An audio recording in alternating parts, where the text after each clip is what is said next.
When we are converting from hobby writer to professional writer, what is our number one resolution? Is it to be the best author we can? Is it to make lots of money? Or to have fame or influence? Our resolution should be a writer with great resolve. Wait, you cry. I thought I'd decided to do that already. All I have to do is be resolved? Yes, it's that simple and that hard. How do we do it? Maybe this episode can help.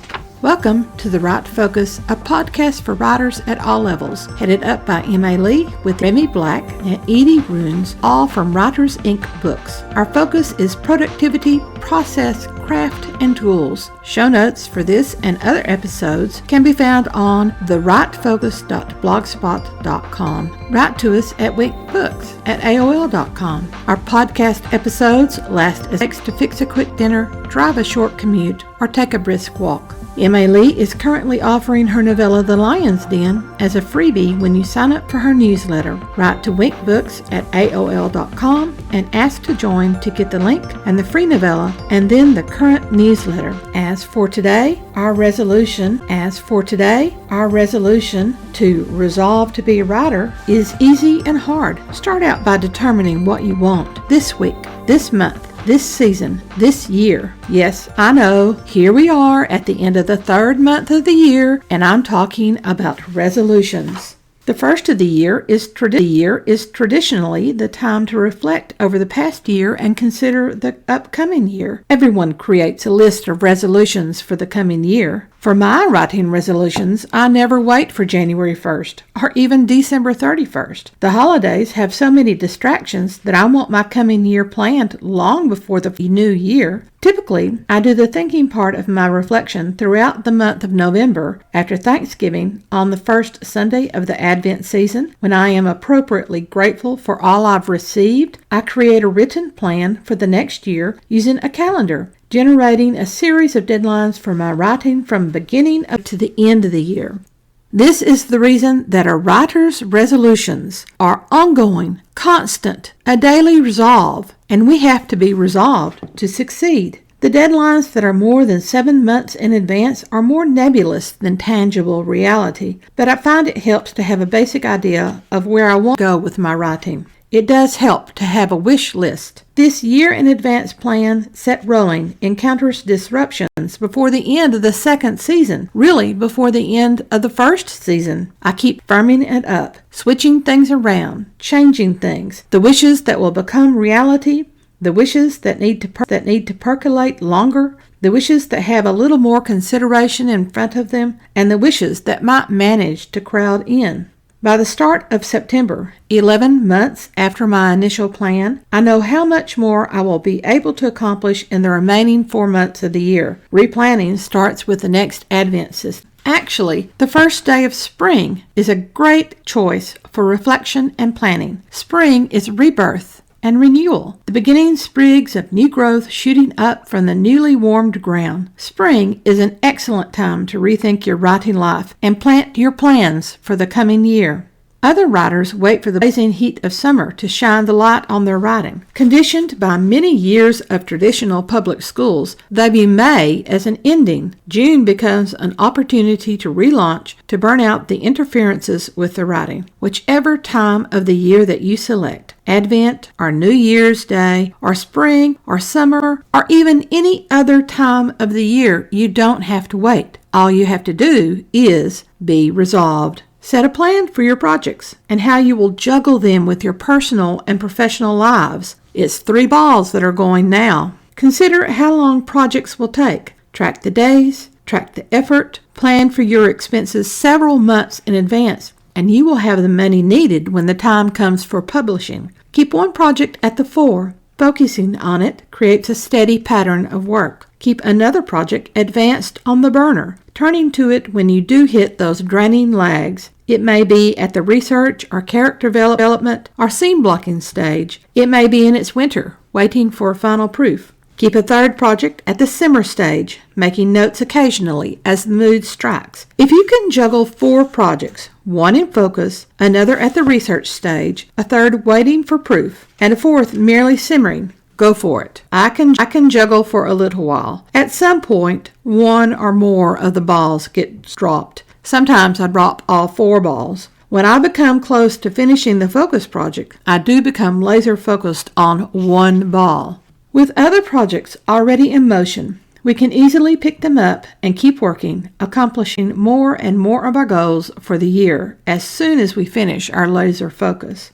Somewhere, I think it was Pinterest, I came across the following mantra, uncredited and totally anonymous, but absolutely genius. You can find various versions, most a little more foul-mouthed, which people tend to like. Set goals, don't tell anyone, smash the hell out of them, clap for your own damn self. Repeat. I quibble with only one part of that, the clap for your own damn self. When we celebrate the completion of a project, not just finishing, remember, we need to let people know. If you've completed a manuscript and you've followed Robert Heinlein's advice and put it on the market, whether by sending to a publishing house or an agent or by publishing it yourself, then celebrate with family and friends. That celebration gives us something to anticipate as we grind through the drain times of the next project. Completion of projects and celebrating that completion will energize us as we enter the next project. No longer do we feel like Sisyphus rolling an impossible boulder up an impossibly steep mountain. We know we can do it. We've done it. We can do it again. Set goals, long-term, short-term, achievable projects projected into the future with deadlines. Don't tell anyone, not anyone, no matter how much you want to share a brilliant idea. Wait until the project is completed. Don't lose the fire by sharing and having others nix it. Smash the hell out of them. This may take months. Commitments might turn those months into years. We just keep advancing, tracking our days, knocking out the scenes one at a time, turning scenes into chapters and chapters into books, getting it done. Celebrate, repeat. Here is your number 1 resolution. I will think like a pro. Author, poet, blogger, dramatist, all writers should have the same thought. I am a writer. That's the mindset you snatch up, and ingest. It must become part of your DNA, mutating through your being like a beneficial virus. How do we change our view of writing from mere hobby or escape to profession? Take 3 actions.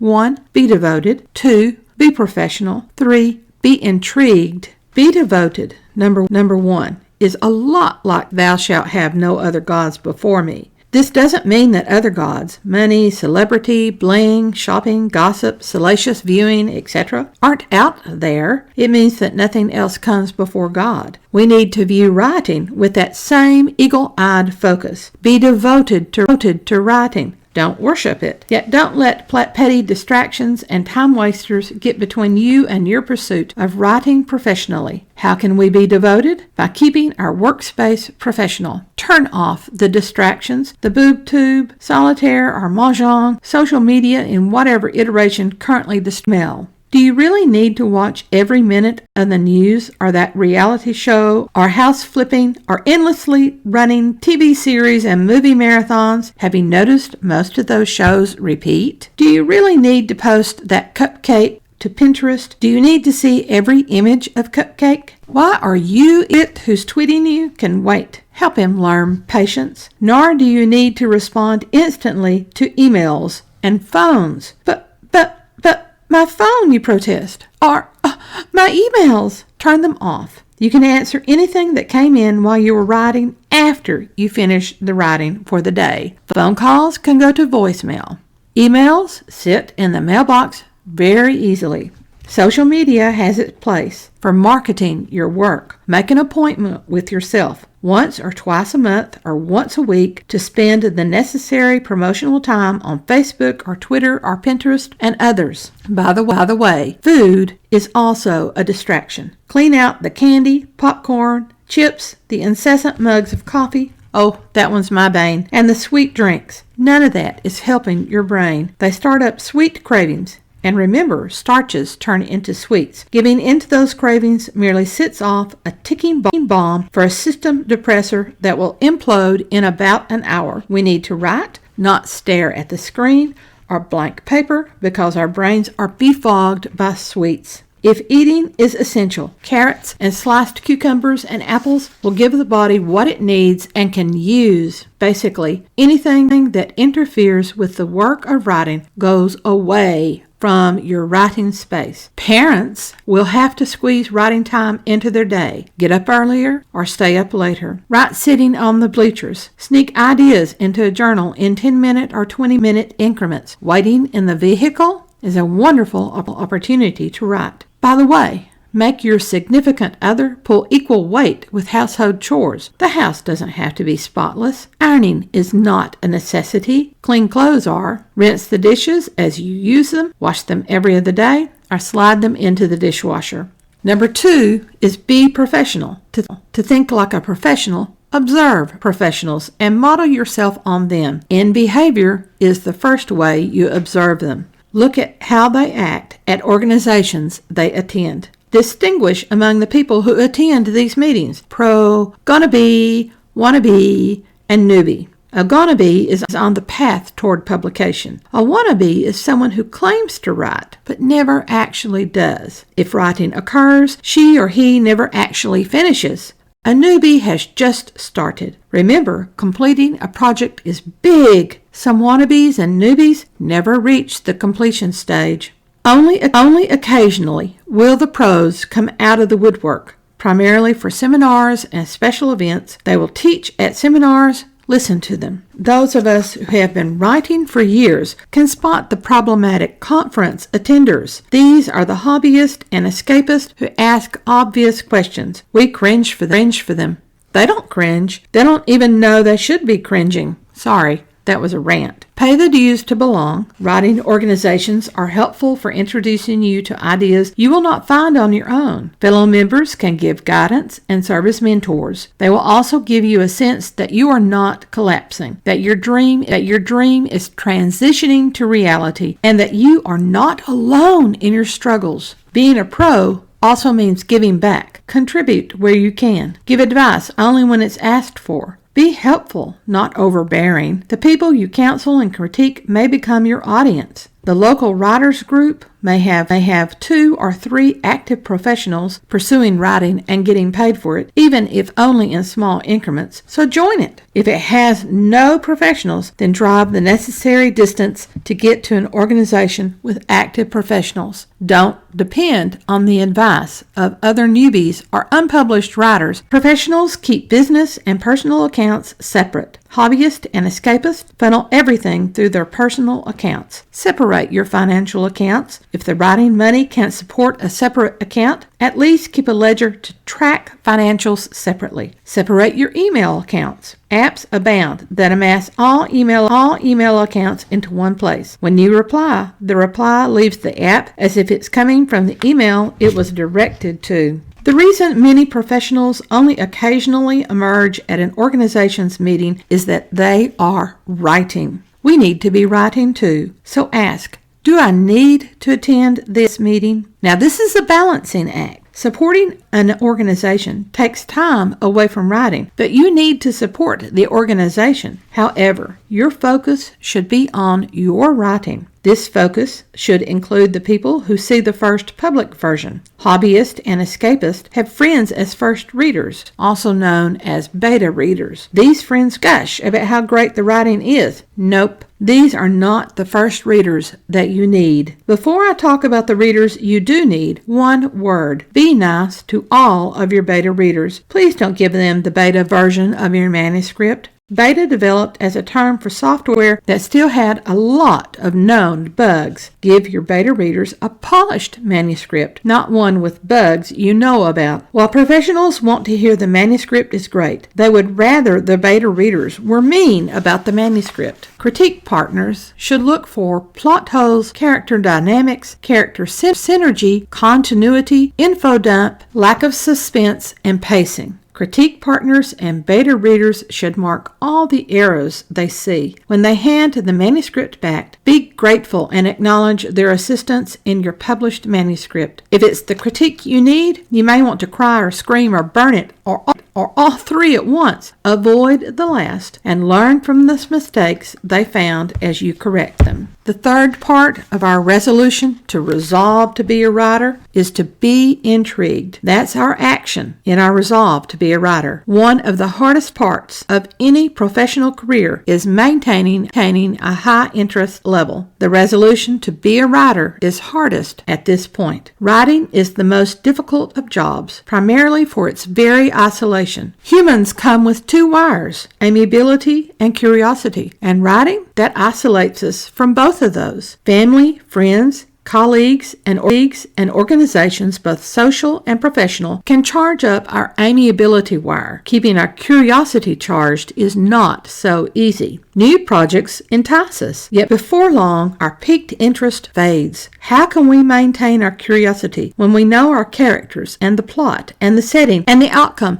and all the twists? When your manuscript is getting you down, take a break from it. Add in a new character, or a new twist, or a new invention. Try something new. Tinker with it whenever the primary project is driving you crazy or deadening your senses, and stay physically active. It is amazing how much physical activity drives intellectual activity. Move the body, energize the brain. Finally, being a professional means that some days we just have to slog through the mud and grind the work out. That's okay. We can always rewrite it. After all, we're writers. Thank you for listening to our bookcast of Think Like a Pro, the 7 lessons of deadline plot as you invent characters, conquering writer's block and sparking creativity, and last, keeping your resolution firmly pinned to the goal of being a writer. These 7 lessons will change your mindset from hobby writer to professional writer. Change starts first in your mind. Next episode is the last one of March. And